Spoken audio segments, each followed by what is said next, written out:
rejoindre dans ce bulletin consacré à l'actualité internationale sur IGFM. Au menu, l'armée nigériane qui emprunte le modèle sri-lankais. Ce sera pour combattre Boko Haram. Les deux chefs d'État se sont rencontrés jeudi.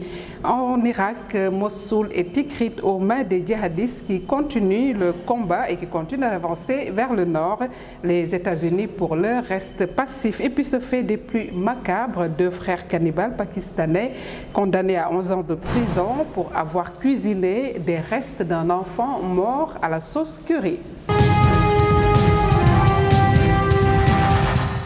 D'Al-Qaïda au Maghreb islamique en Tunisie sur un forum djihadiste. AQMI a publié dans la nuit du 12 au 13 juin un communiqué dans lequel le groupe islamiste affirme avoir commandité l'attaque fin mai du domicile de Lofti Ben Djedou, ministre tunisien de l'Intérieur. C'est à travers un communiqué signé d'AQMI. Le domicile de Lofti Ben Djedou avait été en effet visé par une attaque dans la nuit du 27 au mercredi 28 mai dernier. L'armée nigériane a indiqué jeudi qu'elle pourrait suivre l'exemple du Sri Lanka pour mettre fin à l'insurrection sanglante des islamistes de Boko Haram.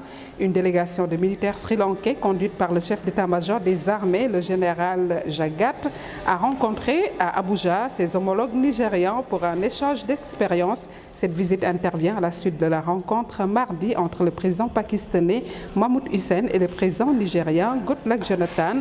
Les deux chefs d'État se sont engagés à une plus grande coopération dans le secteur de la défense et du contre-terrorisme. En Afrique du Sud, le compromis pour mettre fin à la longue grève des trois principales mines de platine d'Afrique du Sud semblait se confirmer vendredi matin.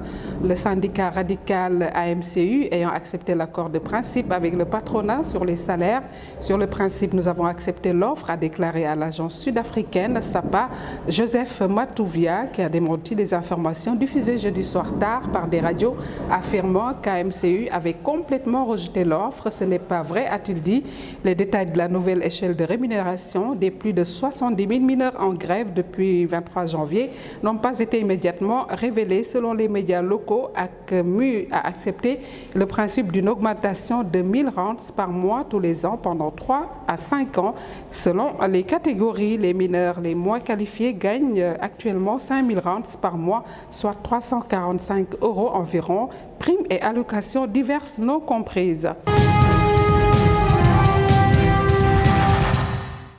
Sur la crise irakienne, avancée fulgurante par le nord après l'offensive lancée mardi par les villes de Mossoul et Tikrit sont rapidement tombées aux mains des djihadistes qui continuent leur avancée le long du Tigre vers le sud en direction de la capitale irakienne. Des combats se déroulent ce vendredi également à Bagouba, une ville située à 60 km au nord de Bagdad entre les djihadistes de l'Est islamique en Irak et au Levant alliés à des tribus sunnites et les forces gouvernementales irakiennes. La province de Diyala, dont Bagouba est la capitale, fait l'objet d'une lutte acharnée. Le gouvernement irakien a annoncé ce vendredi avoir mis en place un nouveau plan pour protéger Bagdad. Le grand ayatollah al-Sitani a relayé cet appel ce vendredi lors de la prière à Karbala.